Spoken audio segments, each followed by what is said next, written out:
Movie theaters are breathing a big sigh of relief after the new Spider-Man movie saw record-breaking attendance in its opening weekend. Despite climbing back from 2020 lows, North American box office, though, still seeing a 62% drop from those highs we saw in 2019. To dive more into these numbers, let's bring in Comscore senior media analyst Paul Dergarabedian. We've also got our very own Canal joining in on the conversation. Paul, you've always said the theaters are going to come back. Is this a sign of things to come, or is this just the popularity of the Spider-Man franchise? Yeah, well, I think this was the movie that a lot of people were waiting for. And those who are on the fence about going out to the movie theater, let's face it, if you're a Spider-Man or a Marvel fan, you're not going to sit this one out. And it was only available in theaters. And it opened massively. I mean, it just obliterated expectations. The film opened with $260 million in North America alone. That's the second biggest opening of all time, behind only Avengers Endgame that opened with $357 million. And now, as of yesterday, Spider-Man No Way Home has crossed $751 million globally and now has its sights set on the $1 billion mark. There's not been a single film that has opened this year that has gone over $1 billion in global box office. And Paul, Spider-Man debuted right before the Omicron spread really started to make headlines. So I feel like the timing was right there. But as we've seen surging cases all over the country, how much of a risk factor do you think this variant is as we close out this year and head into 2022? Because some experts have said, look, I don't think the Marvel fans would have stopped and would not have come to see this movie regardless of the headlines out there. Yeah, and that's, the headwinds that are the Omicron variant definitely are there. For a movie like Spider-Man, that may be a bit of an anomaly because that movie just transcended everything. Like, it seemed like nobody really cared about any external forces. They just wanted to go see this movie in a theater so they could talk about it with their friends. It's a great movie. I'm sure there was repeat viewing. For other movies, we're going to have to see how this all plays out.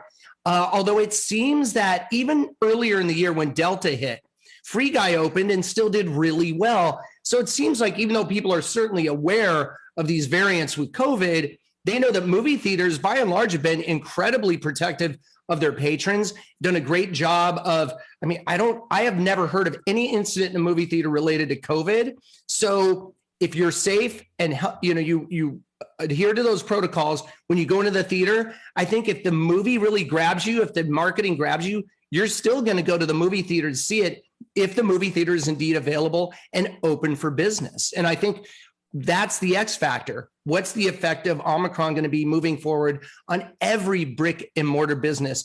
But this Spider-Man result, these numbers just show that people want to go to the movie theater, even if you have tons of content, which you do at home on streaming. I mean, with that said, we have seen kind of this divide between the big budgets and then all the others. And we're not just talking about the Marvel franchise, but even movie theaters, AMC, IMAX, these big chains have the reserves to keep going, even as some viewers sort of pull back and rethink going to the theater. What about the independent theaters? How significant a hit have they already taken? And how many more can actually ride out this latest wave? Well, it's tough. For independent theaters, for which I have so much respect, because they play the indie films, the films that are more challenging, not just blockbusters. It's been a really rough go since theaters essentially shut down on March 20, 2020. And we don't want to see that segment of the movie theater realm go away. In other words, the independent theaters are so important. And we found, though, that the more mature audience that gravitates to those kind of specialized movies, they've been more reticent to go back to the movie theater. So I hope independent theaters can hang in there and weather the storm, because they are a vital part of movie going and the kinds of movies that they show to their patrons. And they are the curators of all this great content.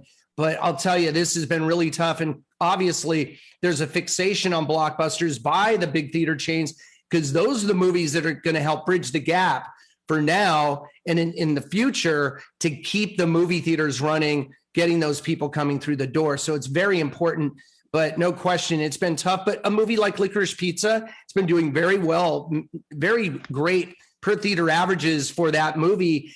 And it goes wide this week. So it's going to be available to many more people. It'll be interesting to see how that movie does once it's available to a broader audience.